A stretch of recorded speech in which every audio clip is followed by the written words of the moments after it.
Hello and welcome to Deep Blue Sea, the podcast. I am Mark Accidental Success Hoffmeyer. And I am Jay.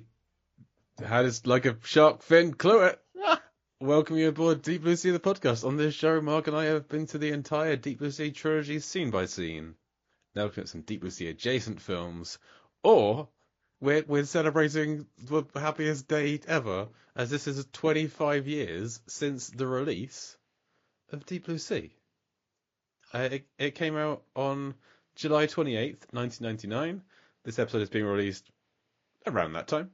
And so we're celebrating the 20th anniversary. We couldn't let this day go by without talking about our favourite film, the impetus for this whole podcast. And it had been ages since Mark and I just sat down and chatted Deep Blue Sea. What better time?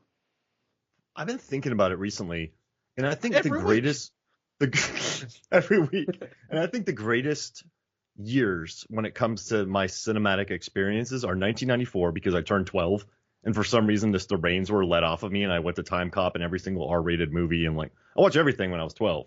But I don't know, something about turning 12 that people sell you tickets for Time Cop, which is amazing. And then 99, I got a job in a movie theater, so I watched everything. I watched Deep Blue Sea the night before it came out. I watched it with a theater who just lost their minds. I'd sneak in there and watch it, and I just got to watch so many cool movies for no money because I worked in a theater. And then I think 2004, because I was at college, I was settled, I was paying $240 a month for rent, I was bouncing, I was finishing up my college degree, and there's a cool independent theater near me that played some really neat movies. And so, yeah, I could afford to go to the movies in 04.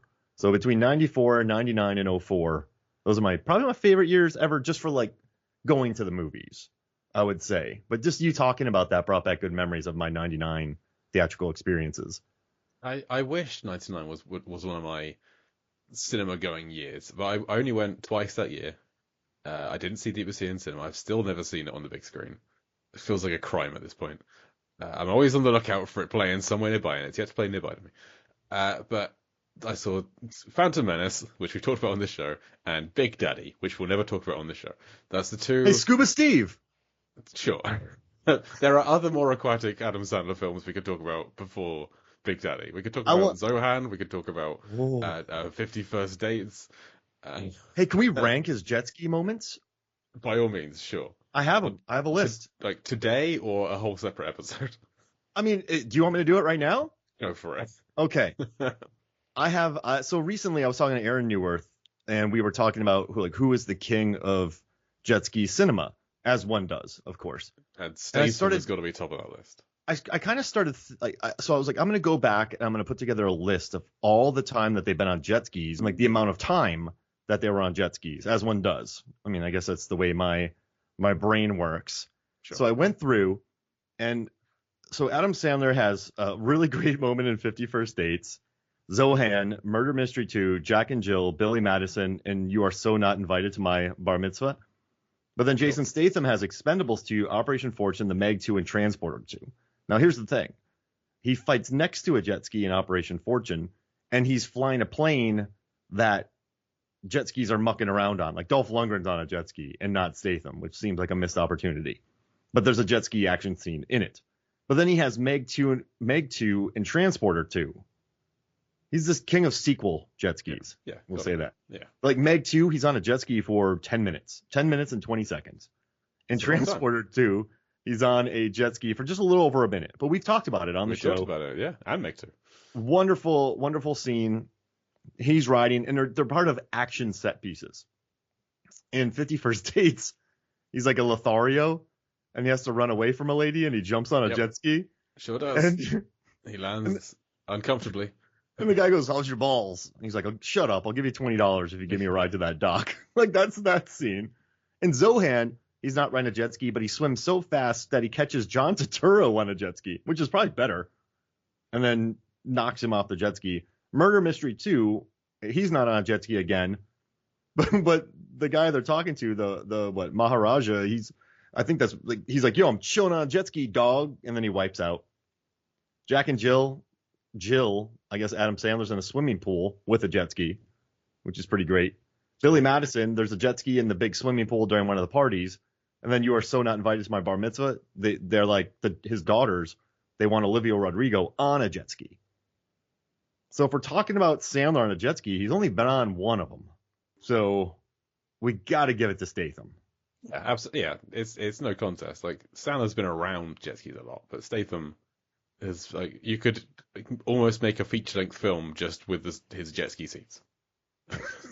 Yeah, you could. There's different actions. Like you could do 4 different action set pieces involving what the jet skis are. Yeah, and they'd be great. And also, I just want to say, 94. 94. One of you and I have talked about in the Movies, Films, and Flicks podcast, Airheads. There's a line where Adam Sandler's hanging out, and this lady goes, "What are you thinking about?" He goes, "Swimming pools." And for the last 30 years, I've caught back on it because it must have gotten really annoying. But when people are like, "What are you thinking about, Mark?" Swimming pools. Like that's what I would just say to people. And no one knew what I was talking about. And it was probably really annoying that I didn't give a straight answer. But you know, 94 is a waterlogged year for me. I think my 94 would be 98. Even though I only went to see 2 films in 98. That was the transition between going to cinema with my parents, which is when I saw A Bug's Life, and then going to cinema without my parents, which is when I saw Godzilla. That was the transition year. And then like 99, I went like neither film with my parents. My parents still never seen a Star Wars. They will never see a Star Wars. They a Star Wars too. I like that Star Wars. Never seen one. They never seen a Star Wars. It's almost a spite at this point. And then 2007, 2008 was a big movie year for me, just because that was the year that I lived in London, or like a placement year. So I was still technically a student, and there was a cinema like on my way home from work that you get a membership with, student discount. You can go see any film you want on a Monday for £2.20. So I went every week and saw all of the Drek that came out in 2007, 2008. So many terrible films. I saw them all. I fell asleep in several of them. But that's when I saw Jumper. One of your films. I saw Jumper that year. I saw Teeth. I had cinema to myself to see Teeth. That's you're the one person in there. Yeah. I'm gonna watch this lady her private parts eat some guy's other private parts all on my own. Big popcorn, please. Yeah. So that was... What a great, just high concept idea for a movie. I mean, it's been vagina dentata. It's a thing. It's a myth, I guess. But yeah, it's out there. Question for you. Sure. What's the better alligator fighting scene from people who got their start on sketch comedy shows? Okay. Adam Sandler beating up the alligator in Happy Gilmore, taking the alligator out. Right. Just hammering on the head, getting the golf ball back because the alligator ate it. Sure. Or Ace Ventura: When Nature Calls, when Ace fights the crocodile that like pops up right next to him. It's just, and then he starts beating it up and like slapping its belly, and he uses the alligator's feet to punch itself. Like, stop hitting yourself, and he just obliterates the crocodile. Which one do you prefer? They're both great scenes. They're both very silly, which I'm not taking away from either of them. I think I'm gonna go with. Happy Gilmore. I agree. It's because like that. I don't think the Ace Ventura scene is called back at the end, whereas the Happy Gilmore you have the alligator in the sky, like dead, alongside R.I.P. Carl Weathers. Yeah, so I think that's the one where it feels more planned. It feels more like this was written in and integrated into the scene. That's a great point. Because the gator ate Chubb's hand, and then he wanted his golf ball back, and it almost bit his hand off. And then so he gets revenge for Carl Weathers, and later on we see the gator. So it's, yeah, you're right. It wasn't just a bit.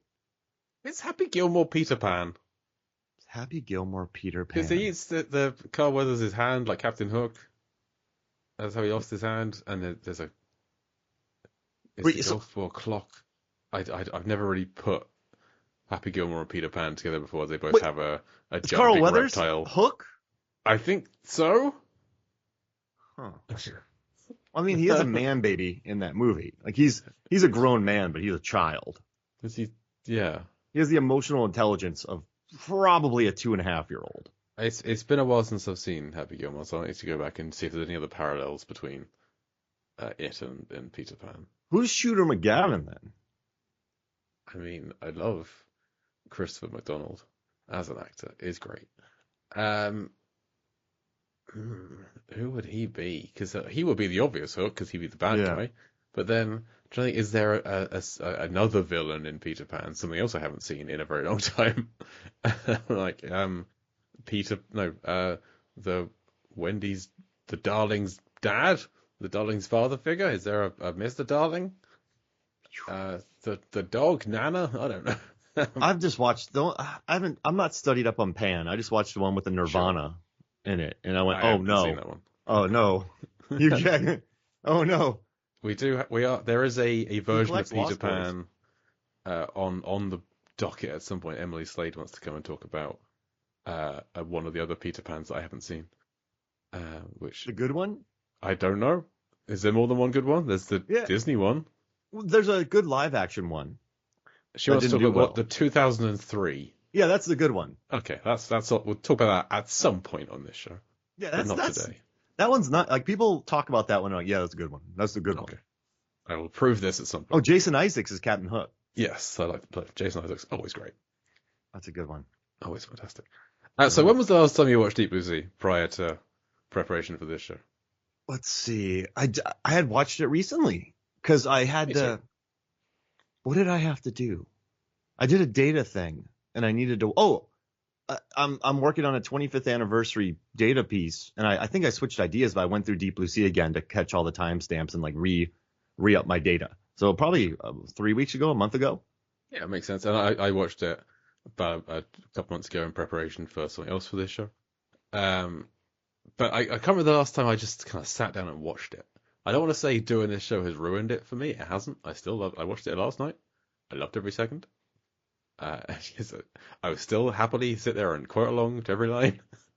Don't need to do that. It's for no one but me. Um, but I haven't seen 2 and 3 since we covered them. I haven't either. I mean, they're never on TV. So. No. Yeah, there's no sci-fi really. I don't have cable, so it's not just. I don't think as much as I love Deep Blue Sea 2 and 3, I don't think I'll ever be like, yeah, I'm gonna put those on. I'm sure we'll cover them again. Oh We'll yeah, cover them again if we don't go through them again, I'm gonna be very hurt. 25-year anniversary of Deep Blue Sea 2 and Deep Blue Sea 3. You know what's crazy though, Jay, is I think a conversation you and I had the other day makes me appreciate Deep Blue Sea even more now. So I was recently watching this a wonderful creature feature called Infested. It's about spiders. Yes, It's you a mentioned French this. film. Yeah. It's wonderful. And it's about these people trapped inside a building with spiders. Cool. And it's horrifying. And it's Not really cool, awful. it's situation. really funny. Like, you know what's interesting? It's very serious and you like the characters and there's death, but then there's spiders and shoes. So like they play with the tropes and they have fun with it. But I started thinking about, creature features where people are stuck with a creature. I mean, like if you think about cinema as a whole, like they love trapping people in places and then having them get out or fight. I mean, it's just an easy filmmaking technique. There's siege thrillers. There's Rio Bravo. Like it's just let's put someone here and they got to get Precinct 13. exactly. It's the remake of Rio Bravo. And then like just all these movies, I think they trap somebody in a place and you have to get out. It's just a great simple storytelling technique. Yeah, it cuts down on locations, it cuts down on cast members. 12 Angry Men is the non-creature feature classic version of it's a room and there's these 12 guys in it. And there's a shot of the judge and a shot of Fonda walking down the steps at the end. That's all that happens outside of that room. And it's a perfect film. Perfect film. Just learn how to shoot in a room, get good actors, knock it out, lots of coverage. But it got me thinking about other creature features where people are trapped. And, I love Alien because, it's an all-time classic, but the company lets the alien come aboard, the cyborgs running amok. Like there's outside factors influencing the situation. Mm-hmm. You have aliens with stupid Paul Reiser. You have underwater. I mean, I think if you dig that far, you're looking for trouble. Yeah. That's on the people that are there. That's their fault. They shouldn't have gone there. Exactly. You don't do that. And like Jurassic Park, I love it, but you have Nedry causing all the problems. I love the descent, but Juno lies and gets them in a different cave. Sure. And it made me respect a few movies a lot more. And I think all these movies are great. And I'm not saying they're not good, but it made me respect Tremors because no one's guilty. of anything. There's no secondary villains. There's no secondary antagonist. There's no. They're like the two guys are friends to begin with. They're like best buds. It's just really nice people trying to escape tremors. That's it. And it's very simple. Like the government doesn't come in and get them arrested. It's not like The Mist. Holy moly. It's just a really simple, fun creature feature. Attack the Block is really good too, but there's a lot of other influences that get involved. Like Deep Blue Sea, I love it because, yes, Susan McAllister could be looked at as an antagonist. But for 1 second, Jay, I don't believe that she knew how smart she was going to make these sharks. Like I think she's like, I'm going to make these sharks smarter so I can cure Alzheimer's. But swimming backwards, working in teams, collaborating to herd human beings so that they can sink the thing so they can get out to the deep blue sea. That's a whoops moment. That's like, I was too successful. Well, when she has her scene of like admitting like they broke the Harvard Compact, etc., she says that they had noticed the sharks had gotten smarter. What had they seen the sharks do? I want to know what it was, because like in playing cards, like Rise of Planet of the Apes is everywhere at the moment because there's a new one out, and so I was thinking like they noticed the apes had gotten smarter in Rise of Planet of the Apes, an excellent film, because it could do that like the 5 rings in a descending size order. It could move them from one to the other in as few moves as possible. What is the shark equivalent of that? Well, you know what's interesting? I don't think they noticed that they could swim backwards or attack in tandem until that night. Guns. Yeah, but Susan said they'd noticed they were smarter. I mean, maybe hunting in packs. Yeah, maybe. I'd never seen. Maybe it could just be like they did brain scans and there's just more activity in the brains, perhaps. But I would just want to know, like, what did they see? That's a great point. Well, I mean, I think working in packs. That's a really good question, because I think they noticed for the first time they could swim backwards. So they had never busted out that. So these sharks have been playing dumb. Yeah. I wonder if they were.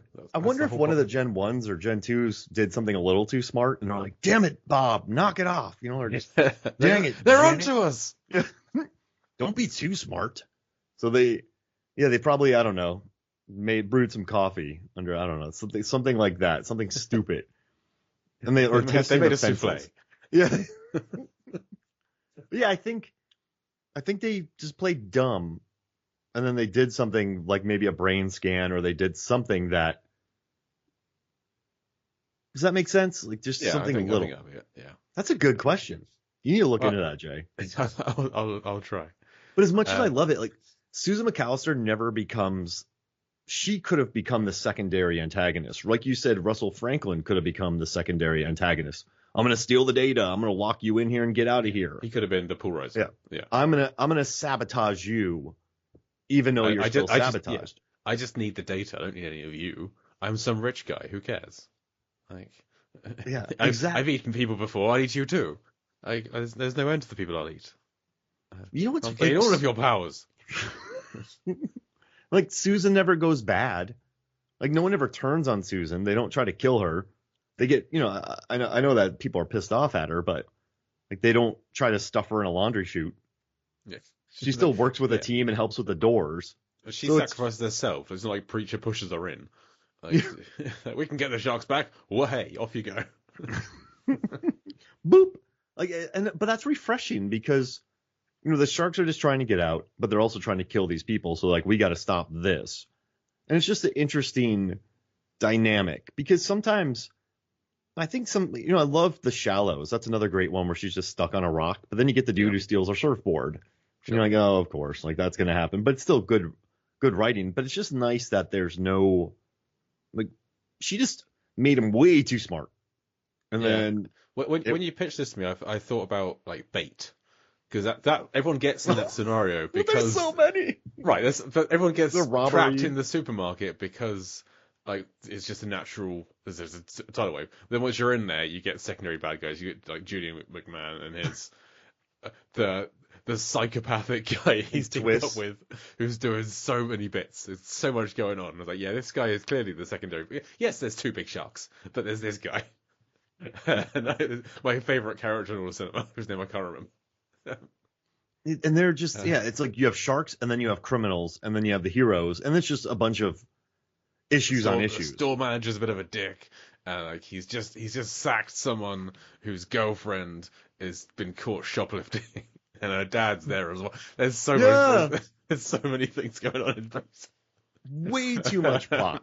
In this one, they're pissed off at McAllister, and like Preacher's sassy to her, but they still go together. At the end, they try to get out, and then they're like, if I was Susan McAllister and Jim, I'd be like, listen, y'all, what we did was bad. We did something bad. We screwed up. But I did not think I was going to create a genius level shark with this. No one did. That was an outside. It wasn't even a possibility. Like, that wasn't on the cards. I was thinking a little smarter, just a dolphin, something like that. It would just not hurt us into oblivion. Like this was an accident, and I apologize for it. I'm sorry. Yeah. Hands up. This was my fault. My bad, guys. My bad. And yes, Jim is dead, but he was guilty too. I mean, I feel like in that it's like, did he know? Was it just Susan?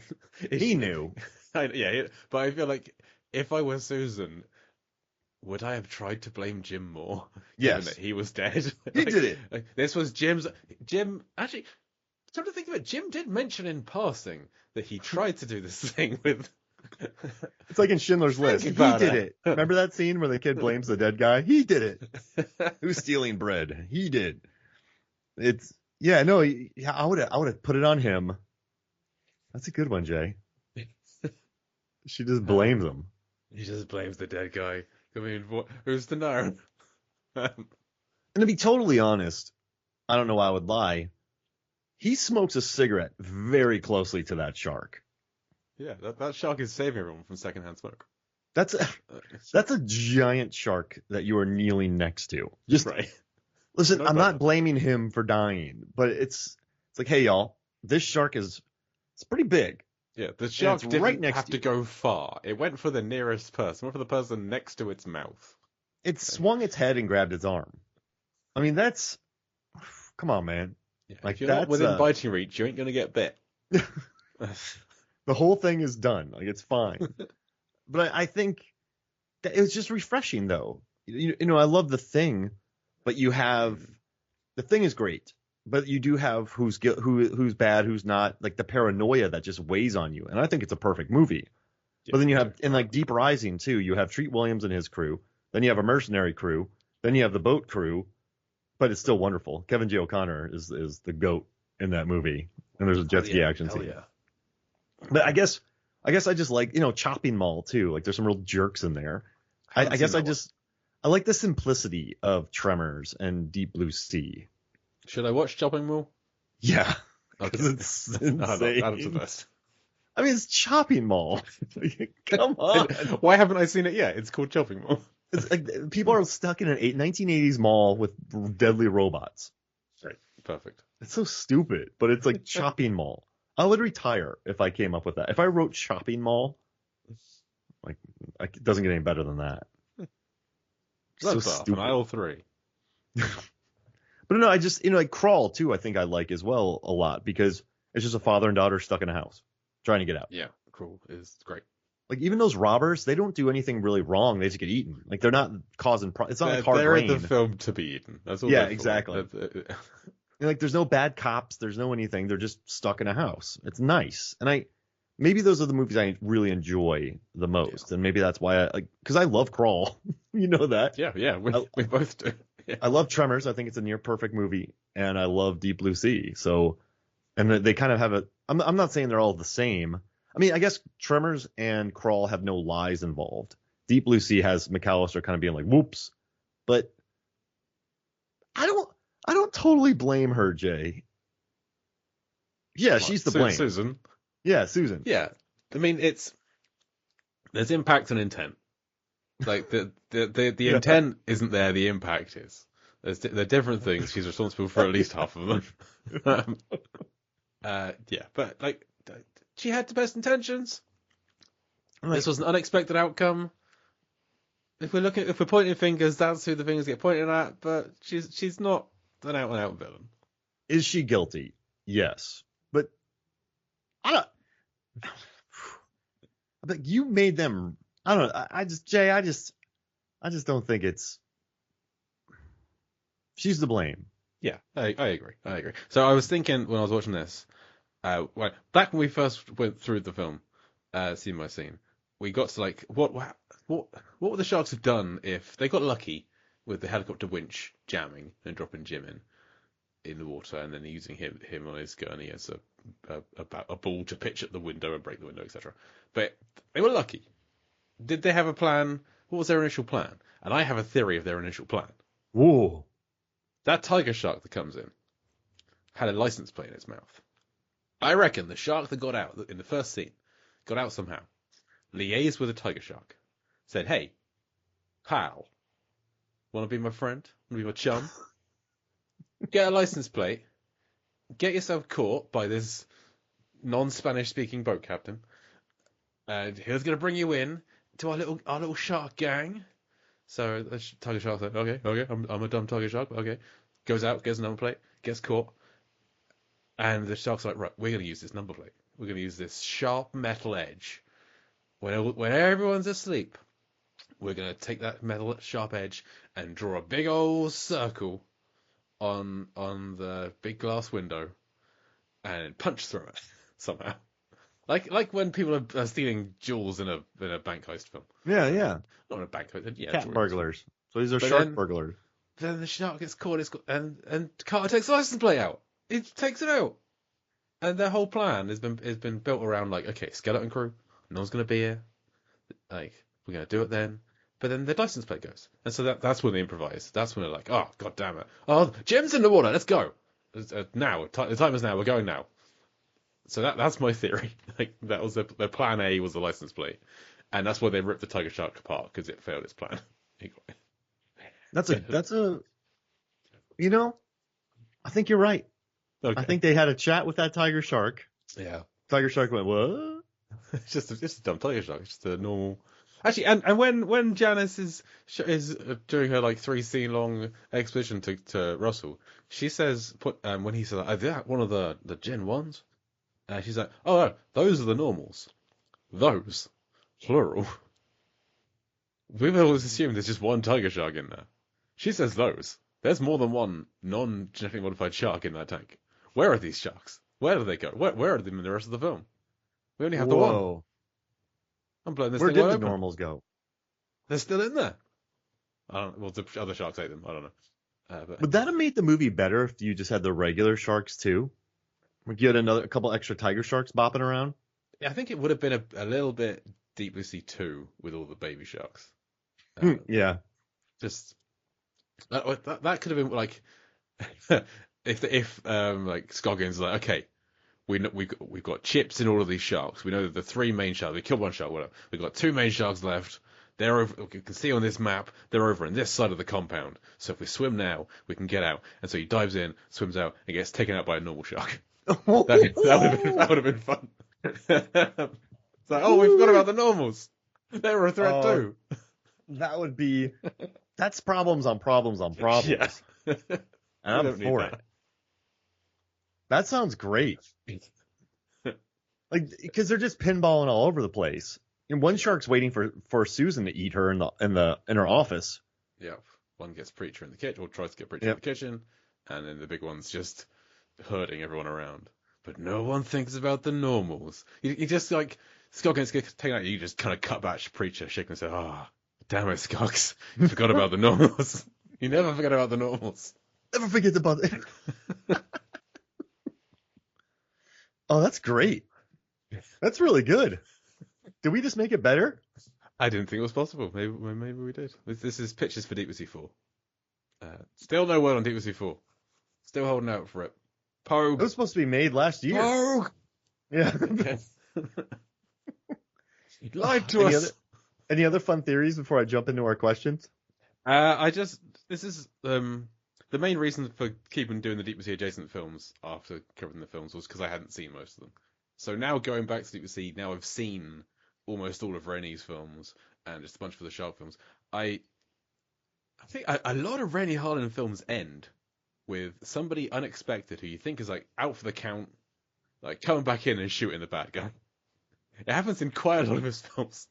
Um, Oh wow. I meant to have a list ready for this, but I forgot to have a list. So I'm just going to call up his movies now. Hey, while you're doing that, can Sure. I? One thing I've learned that makes a great Rennie Harlan movie is if you look Sam at Long Jackson. Kiss, if you look at if you look at Long Kiss Goodnight, he had a Shane Black script. If you look at Cliffhanger, he had Sylvester Stallone as a creative partner. Hmm. When you look at Deep Blue Sea, he had some duds, so he was being heavily watched by the producers on this film. Like Akiva Goldsman was there watching him while they were making this. Do you think he works best when, because as much as I love Cutthroat Island, that movie went insane. Do you think his movies work best when he has like a big budget, but someone there to guide him? Because those are probably his three best films. I think so. Yeah. I don't think many of his films are like his vision. He hasn't like written. He wrote like Born American. He wrote The Legend of Hercules. In like And 3 minutes. yes, he wrote it whilst they were filming it, maybe after they filmed it, I don't know. And he's like an uncredited writer on Prison. So he's not known for bringing the like the written vision. He also wrote Reunion 3 Singles Cruise, one of the few we haven't covered yet because it doesn't seem to exist. That's the one we can't find anywhere. We've got Legend of the Ancient Sword. We found it. We'll do it soon. And Devil's Pass. That's the two we haven't done yet. So they're coming soon. Along with the 5 that he's got coming out this year. Well, we've done the Bricklayer. The 4 more he's got coming out this year. Yeah, I think he just needs that extra hand, like extra like creative vision, because he's a great problem-solving director. Yes. Like if he needs limitations, he doesn't necessarily need things to go wrong, but things will go wrong. So like find me a Rennie Harlan film where everything went smoothly. And there isn't one. Don't stop looking. Yeah, Give him a stick of gum and he can go make a movie. Exactly. Yes. Yeah. So Many things go wrong and he'll fix them. It's going to take me too long to work out how many of these films have someone showing up at the end and killing someone, but it is something I've thought about recently, and it does happen in a bunch of his films. Just because it happens in, we just talked about 5 Days of War. It happened in that one, and it happens with Preacher and DBC. I know it happens in a few more, but I'm going to think about this, and I'll get back to you in a future episode as to where this happens. But one thing I did notice in Deep Blue Sea this time, first thing we see of a person in Deep Blue Sea is on the party boat, a foot being put in the water. One of the last things we see is Carter taking his foot out of the water. I don't know if there's anything in this, but it's like a parallel of the start and end of the film. Is a foot into the water, a foot out of the water. I don't know what that is, but it's that. A normie should have bit off his foot when they did that. Yes, it should just. Yeah, good preacher says sure there were just 3 sharks, but there was always more than 3 sharks. There were 4 sharks. There's at least 4 at the start of the film. Whoa. I like this movie we came up with. Yeah, Deep Blue Sea 4. But no, I just think listen, I'm a big fan and we've watched all of his movies. I've really noticed. So on Covenant, he had no time to make that movie, no money, go make this movie. Like I think sometimes, but like I think you could feel he loved Cliffhanger. You could feel he loved Sharks. You could feel he was inspired by Long Kiss Goodnight because he was working with Gina Davis. You could feel his love for it. Even Nightmare on Elm Street 4, you could kind of feel Rennie Harlan's touch on it. So it's kind of, I guess, watching Hercules, he had no time. Like, hey, go make this. 5 Days of War, go make this. Like, he probably never had time to go do a movie like that. Yeah, like a bunch of his films that he had, like his Exodus film, no time. No time. Just like we've already started making this film. You're not even here yet. You're already late. So yeah. But he had plenty of time to make this. With Cliffhanger as well and Long Kiss Goodnight. He had time, he had money, and he was working with very smart people. And I think this was like one of the longest gaps between films was Long Kiss Goodnight to Deep Blue Sea, 3 years. Wow. Yeah. It's and also, we watched Driven. Franchise Pictures just gave him money and then they cut it in half and then they sent it to Canada. But I think he got screwed big time on that. But he still, I think he had a lot of freedom on that movie because he cut out all of Stallone's stuff. It got out like an hour. So, too much. But then Stallone was kind of the guiding hand on that, maybe. yeah. But then that was kind of like a self-indulgent guiding hand because Stallone's always going to have like more Stallone in a film. He wanted a lot of Stallone in that film. You need to have the right guiding hand, I guess. And I'm never going to talk about Driven ever again. Still my least favorite Rennie Holland film. Oh, you were so angry in that episode. But it's just, I feel bad because I think Cutthroat Island killed him because of the ballooning budget, Michael Douglas dropping out, but he had a lot of power on that one. Like that would have done to have a producer down his neck, like just breathing out his neck. But the company did go under while making it, so no one was there. And it's gorgeous to look at. I almost bought the Steelbook the other day, but I just think that it's been really interesting learning about him, and he's so open in his commentaries that just it's been fun to kind of understand him as a filmmaker. I think I like him more now. But just give him a budget, tell him to go make a movie, he can do it. Yeah, I don't want to go through all of his films again, but I think we'll swing back around. Okay. What are your Rennie Harlan Desert Island movies? 5 of them. 5 of them. Okay. Yeah. Deep Blue Sea. Yeah. So I mean, go without saying. I really enjoyed Mindhunters. Yeah, I feel like I love that movie so much. They die. I love that we just established that people die so hard in that movie. I was thinking about that again with Deep Blue Sea. Like when people, there's no like ambiguity. Like, did that character die? They're gonna come back again. No, like, if a character, like characters die, Rennie kills people, and they stay dead. So yeah, Deep Blue Sea, Mindhunters. I mean, you gotta have Cliffhanger. I think it's one of the best. I feel like if it's Desert Island and I want to have something to just kind of pour over and really sit with and try and work out what the heck is going on, then I'm going to take Fort Fairlane. As like, because that's such a convoluted, oh my gosh, mess of a plot. Like I just want to, like, try and be like Matt Stewart and be like, yeah, I can like reel this plot off in 5 minutes. No one can. But I want to watch that as many times as I can. That was funny listening to that. He's gonna be back on again soon. Good. And number 5, I'm gonna take. I mean, it's between Cutthroat Island or Long Kiss Goodnight, and I think I'm gonna go with Cutthroat Island just because it will match with my Desert Island setting. Oh yeah. And what are your 5? Long Kiss Goodnight is great, but I don't know. It's very heavy. I don't know how much time. Like, she's hilarious with Samuel L. Jackson. When he turns his head, she's like, oh, you like, watch out, you'll break your neck, or something like, is your neck sore from craning your head back? Like, she's hilarious in that movie, but it's such a violent 90s piece that on a desert island, I don't know if I would want to watch it a lot. But yeah, Deep Blue Sea, I love Skip Trace. I know a lot of people don't like Skip Trace, but I love Knoxville and Jackie Chan, and I think there's some really fun set pieces in that. So I'll take Deep Blue Sea, Skip Trace, Cliffhanger.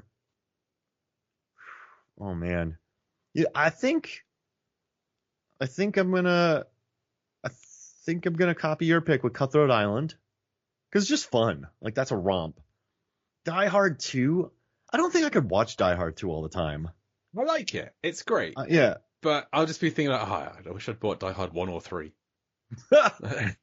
I'd take 4 as well. So call me crazy. Oh, did I say Mindhunters yet? And then Mindhunters. No, okay, great, Mindhunters. Yeah. We're the 2 people that love Mindhunters. Mindhunters is awesome. It's the underwater gunfight. It's just people dying so hard. It's hilarious. Yeah. It's great. So, in prep for today's show, you put out the call for some people with Deep Blue Sea related questions. What have you got? Who came back with stuff? What questions? I also thought of one thing real quick. I want to get out there. I'll be really fast. Great. So if there's ever a pop vinyl series for Deep Blue Sea, I figured out what it would be. So they typically release 4 characters in a special set. Okay. So you got to have Carter Blake. Sure. Right, Carter Blake with the sleeveless shirt on, that kind of stuff. Yeah, Maybe yeah. ideally, Maybe with a license plate or something. He's got to have a prop. a license plate, yes. Or a gun. Do they do guns in those? Maybe I like not. the license plate. That's way better. Yeah. I kind of like a special edition one of him just sliding on the ground, but Sure. I'll save that. Just like that's like the Jeff Goldblum Jurassic Park pose one where he like shirt open laying down. There's him sliding. So we got Carter Blake. We have Preacher with Bird. Absolutely. Yep. Got to have that. Russell Franklin with his sweater. Hang on, that's not his accessory. He's wearing that. Yeah, but I want the sweater. I love the sweater. Okay, right. Dr. Susan McAllister, and she can come with some animal brain stabbing practice needle. Sure. Yeah. But this is the one I want. I want the Gen 2 shark with Jim Whitlock in that gurney as the special set. Nice, beautiful. Yeah, I'm here for that. I would have that on display all day. I sat down and just put that list together and it felt right. Okay. So these are the questions. Johnny Num asks, how would the DBS Sharks fare against the Sharks from the Jaws franchise? They'd rip them up. Yeah. These guys are bigger and smarter. Who's the toughest sharks in... Okay, if you think about the shark from Jaws: The Revenge, that's the one. That thing chased down a boat full, like, with skiers, so it's very fast. Well, it sets traps and has vengeance in its heart. And it can teleport. And it can teleport. Well, or swim a long way very fast. Oh, no, he's saying Jaws 3? Oh, I'm sorry, Jaws 3D. Oh, sorry, I'm thinking of 4, sorry. Yeah, Jaws 3D, it chases the skiers, and it does chase the skier in the second one as well. So it's a fast shark. Right, it chases all the water skiers, but doesn't kill any of them. In that sequence, no one dies. Jaws 3D. The big problem I had with that film. When that shark's fin goes up behind the skiers and the lady looks backwards and sees it, it's one of the greatest moments of cinema history. It's great, but there's like 16 people and doesn't eat any of them. If those 4 cages are locked, if those 4 sharks are locked into a cage and forced to fight, who walks out? None of them. They're sharks. They haven't got feet. They would swim. But I'm sorry. That's brilliant. So wait, if all of the Jaws sharks? My soul left my body. So is this like a cage match of all of the Jaws sharks, or yes, the Jaws? 1, 2, 3, 4. Well, I mean, I would say that it's the one from the 4th one because that's the one that sets traps. Yeah, like, that's the super smart, ridiculously smart one. So that's like top of that pile, and then top of the deep blue sea pile is the Gen 2. Yeah, Gen 2 is destroying. Yeah, because it's famously a foot longer than the Jaws shark because of spite, and it's just smarter. It's genetically modified to be smarter. And if you think about the bull sharks are killing the great whites in Deep Blue Sea 3, so it's not much of a fight. No. Yeah. I think this is an easy question. Deep sea sharks ripping the Jaws sharks apart. But I like that we established the toughest shark in the Jaws world. That was good. Yeah. All right. Then our good buddy Paul Maudib from, which I love, Maudib from Dune. Is that how you say it? Maudib. But yeah, he asked, hotter aquatic hunk man. Okay. Carter Blake from DBS or Kevin Costner's Mutant Mariner from Waterworld? This is no contest. It's Carter Blake because he doesn't have gills. I don't dig on gills. I'm sorry. I mean, like, Costner's great, but it's Costner.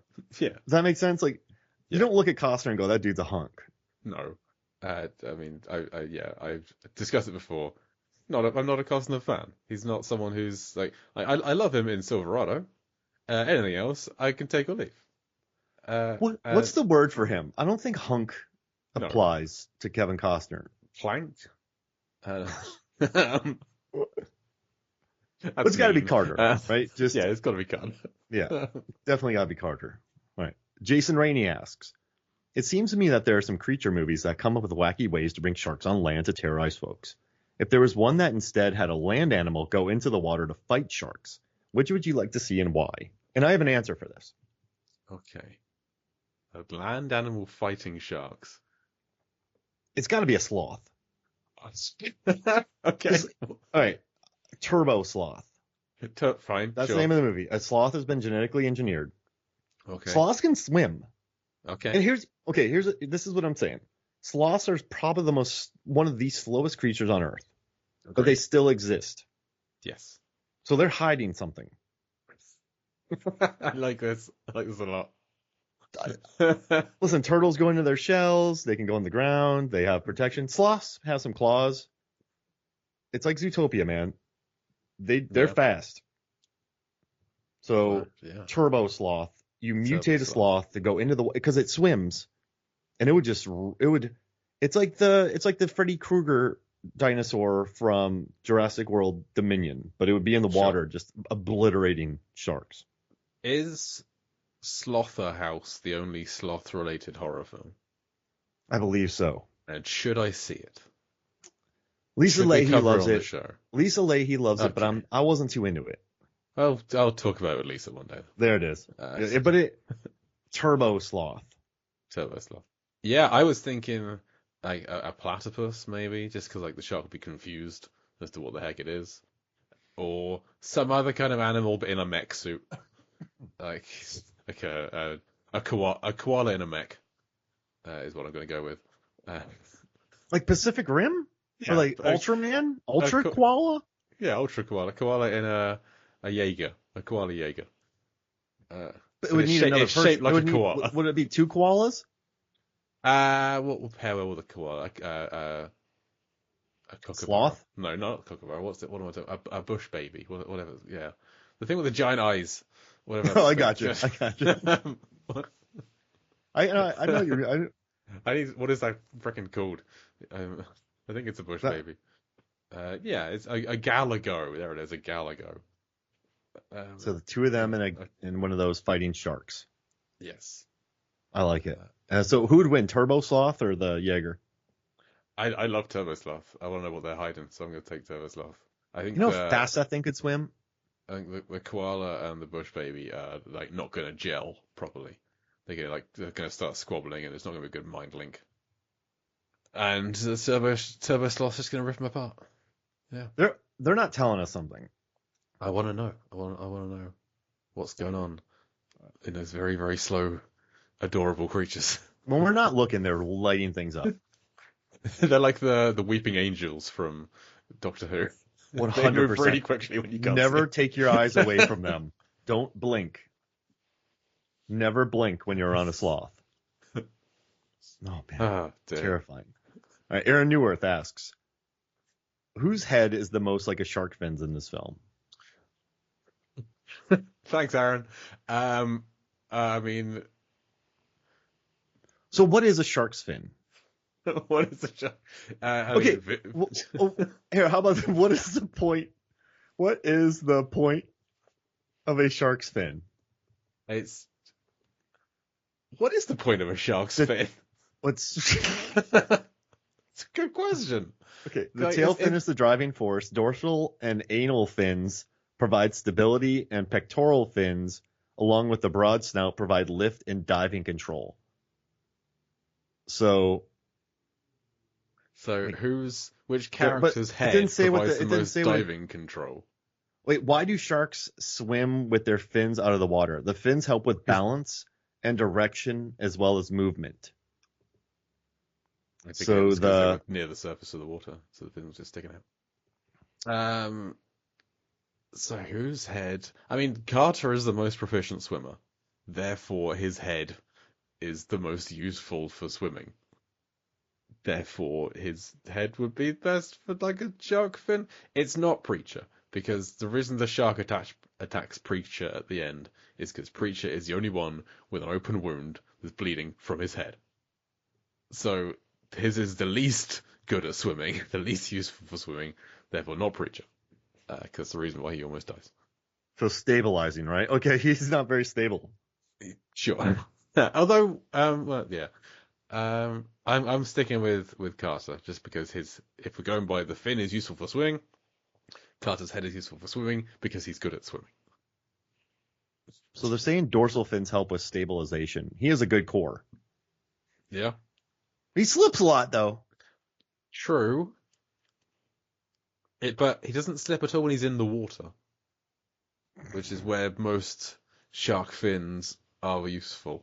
But the question is, whose head? So who has the most stable head? Who has the most stable head? Okay. In which case, I'm gonna turn away from everything and say it is Preacher. I'm gonna go back on everything because when the Aquatica explodes, helicopter goes into it, you have everyone in the room that can see Jim panicking, going bananas. I mean, yeah, their colleagues have been launched at them by a giant shark, and then the room they're in is been filled with water, and they're trying to get out. Cut to Preacher in the kitchen. He takes a swig of his cooking sherry. Then he's just taking a stroll down the corridor. He does the logical thing. He tries to phone Brenda. No answer. Just goes for a stroll. Birds on his shoulder. Heads to the stairs. He's got a plan. Get out of there. He gets to the stairs. There's a noise. Bird flies away. Logical thing there would be well, I mean, it's still go up the stairs and get out. If he had been quicker, he might have made it. Yeah, you're right. If he had just hustled and jogged down the corridor a little bit. But he doesn't jog because he's got a stable head. He's thinking. So yeah, I'm going Preacher. That's a good one. And he's the one who sings about having a head like a shark's fin, so it makes sense. He keeps it together. I think Susan too, though, because if you think about it, everything goes to crap. She keeps a pretty sturdy head. She goes into a room, gets jumped by a shark, kills it. Yeah. So you going Preacher? I'm going Preacher. Susan would be second. I'll take Susan. So yeah, because she does keep it together. I'm going with Susan. Keep it together. Yeah. Keep it together. Laker girls. So yeah, I love Bowfinger. All right, yeah, I'm gonna take Susan. Okay. And then Aaron, rank the characters based on the preparedness for an underwater shark attack escape scenario. So Carter, Susan, Preacher, Jan, Tom, Brenda, Jim, Russell. I mean, Brenda feels like she should have been the most prepared, given that she's not under the water, but she's taken out first. So that's unfortunate. Jan goes down pretty easy. Yeah, she's got the extra panic level of her partner has been killed in front of her, so that's a tough knock to take. Jim's a dummy. He goes next to a shark. Yeah, he's not prepared for anything. Tom, Scoggins rolls with it. He does okay. When Russell gets taken out, he doesn't take too well. He's like, I'm just going to stay here. I'm going to stay here. I'm going to stay here. Carter's got to be up there. Carter is got his head on his shoulders the whole time. He's got a plan. He always knows where he's going. He's got a mission. He's heading on it. So I think, and he's a diver too. He can dive and he can handle tanks. So I don't think Preacher. I don't know if Preacher scuba dives. I don't think he does. Just judging by, when he's swimming later on, he's not like a good swimmer, I would say. Mm-hmm. Although he's mostly flailing because he's in a shark mouth. So yeah, Carter's got to be top of the list. We don't know if anybody else can even swim. Well, we know Susan can swim. Preacher can swim. I'm sure Russell can swim. No one else gets a chance. Yes, Russell can definitely swim because he's got wreck diving experience. So Russell's got to be high up there. Plus he has survival experience. Now, but he puts his back up to water sources. Yes, he's got a double goal in that. It's yes, he should be being more aware of his surroundings, but also he's got to motivate these people, and he's got to do that by facing them. Should he do that nearer to them, further from the water? Yes, he should. But he's taken his eye off of the ball of exposed pool of water. He knows it's there. He mentions it. First, we're going to seal off this pool. He knows it's there. But he's still... I say he's still top three. I reckon it's Carter top... I'm going to put Russell second. Mm-hmm. Just because of wreck diving. The wreck diving, the survival experience. He's a cannibal. He's a Wendigo. Yeah, who knows how strong he is. Is that why Ronnie Cox is in the film anymore? Did Russell Franklin eat him after that meeting? Yes. Has he got that Ronnie Cox strength? Maybe. He was kidnapped. And he's like, if you say a word, I'm going to eat her. He's already eaten his tongue. He can't say anything. There we go. Okay, last question. Oh, we have two more questions. Okay. So I just got a question in from Twitter. So our good friend Short Round 2.0 asked us, how does the parrot's death rank amongst other sad animal sidekick deaths, such as Arjax in Neverending Story? That's a life destroyer. Hooch and Turner the Hooch. It's Hooch and Turner and Hooch. That's a life destroyer. Yeah. And Daisy and John Wick. That's horrifying. Oh, okay, so I've never seen Neverending Story, so I can't. Oh, I can't. man. I'm aware of the horse in the Jay. Swamp of Sadness. I don't need to see it. I I'm aged done. 7 years watching that. So I think I was probably, 6 or 7 or 8 when I watched it? I was 15 after that puberty at the experience. end of that film. Emotionally speaking, I was 15 after watching that movie because I dealt with so much loss there. Yeah, I don't ever need to see that film. So Hooch broke me. Oh my gosh. Hooch is adorable, but then Hooch isn't too bad because like the next scene you have Hooch's puppies. Spoiler for Turner and Hooch. So like that sadness doesn't stay with you for long because then there's like 8 more. That was a good end. That was smart. That was a very shrewd ending. Great. It's beautiful. Yeah, wonderful ending. John Wick. TV show. Daisy got brutally beaten, crawled its bloody body. It and crawled its bloody body over to John to die. Yeah, so my wife has never seen any of the John Wick films past that scene. Because, hey, I heard these great things about John Wick. Let's watch John Wick. And, like, Puppy gets killed. And she's like, nope, and walked out and has never watched a second more of any John Wick film. So this is frustrating because I love him. I mean, it's nuts. And then they spend the rest of the movies trying to make up for that. Because he gets a dog in the second one. The dog kicks butt, and dogs kick butt in the third and fourth and don't die. Yeah. Listen. It's not sad because we don't. I mean, the parrot's insulted the entire time, and then eaten. Yeah. Sorry, I'm just annoyed at Short Round 2.0 for making me think about these scenes again. Horrifying. Yeah. So. Yeah, the parrot's death. I mean, you don't have a lot of time to be sad either because that's immediately before Russell's death. So, like, like the best scene is right after the parrot's death. Yeah. So I'm gonna say it's less sad than John Wick's puppy being massacred in front of him. I don't think that's much of a big shock. And I'm going to say it less sad than Hooch as well, because we get to know Hooch a lot more than we get to know Bird. Hooch has a name, for instance. Yeah, Bird's last. Yeah. Any other? Yeah, last one by Nick. What did the bird eat? Any other pets? Any other like dog or pet deaths in these kinds of films? That died. Like Marley Old Yeller? Never saw Old Yeller. Horrifying. I can imagine. Like Marley and Me.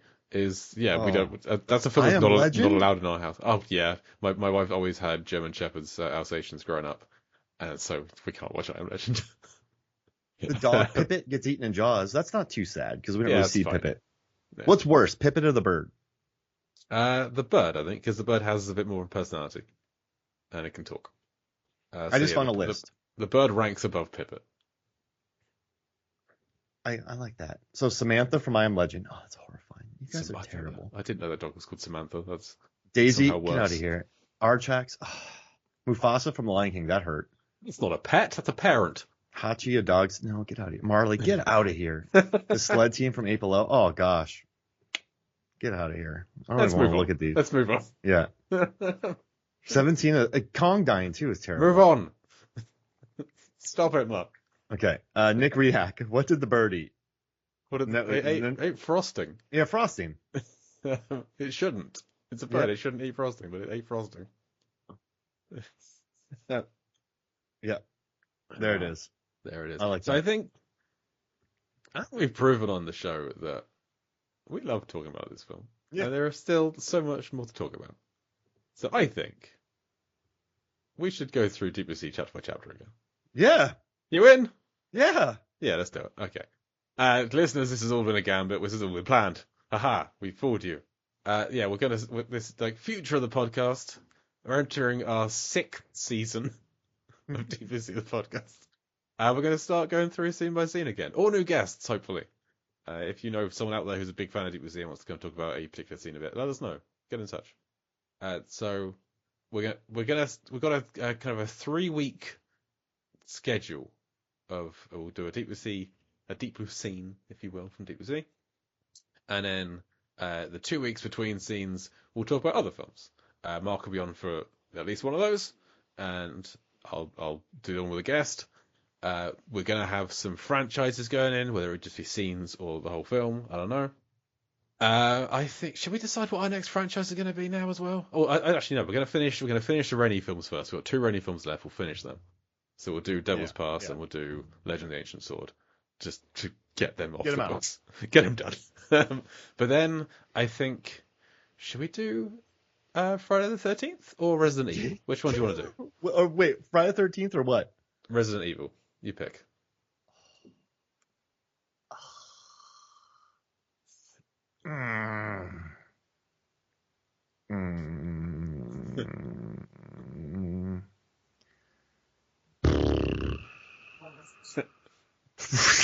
An impression of a sloth from Zootropolis. Turbo-sloths. Friday the 13th, because there's a lot of fun water action in there. Excellent. So we're going to start doing that one every 3 weeks, interspersed with other films, with some of your familiar guests who could be coming back to talk about some of those, and some familiar guests who haven't talked about Deep Blue Sea yet will be coming back to talk about Deep Blue Sea and their scenes. So hooray. So next week is Deep Blue Sea again! It's Chapter 1 of Deep Blue Sea. Who's going to be the guest? I don't know. I haven't scheduled that far ahead.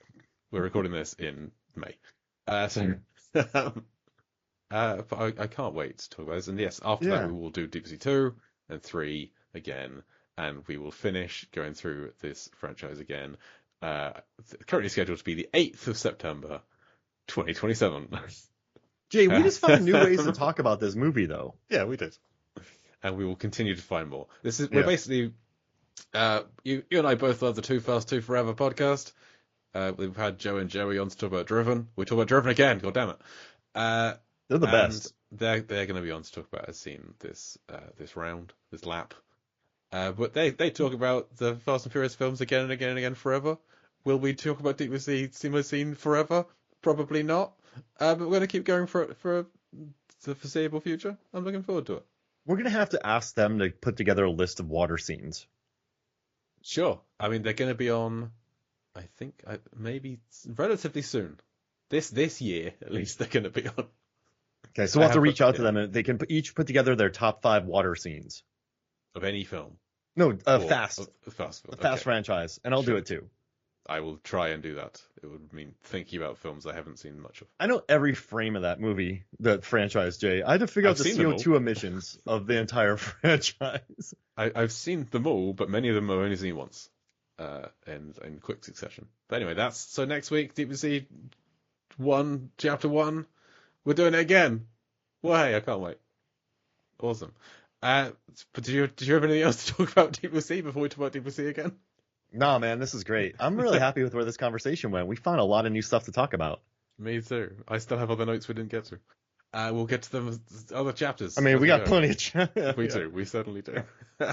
Great. What do you want to plug? I don't know. I got some videos coming out I got a bunch of videos coming out for By the Numbers. You can go to YouTube, Fandom Entertainment, and then look at the By the Numbers thing. I have a post-apocalyptic one. I have an R-rated rom-com one. I should have a Minions thing coming up. And then just movies, films, and flicks. You and I got to talk about Twister eventually. Yes, soon. Before Twisters comes out.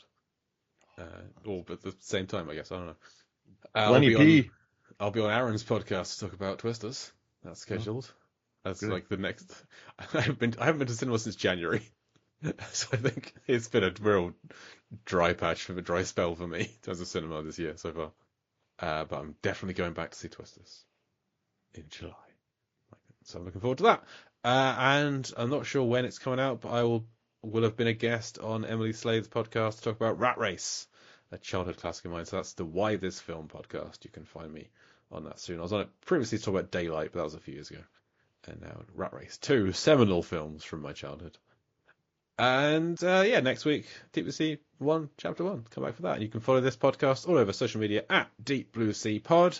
Contact us, deepblueseapod@gmail.com. But as for, say, once again, happy 25th anniversary to Deep Blue Sea and all involved. We love you. Keep on having anniversaries of Deep... I don't know. But as for Deep Blue Sea, I've been Jake Lewis. And I'm Mark Hoffmeyer. And we'll definitely Deep Blue Sea you again next week. Oh, yeah.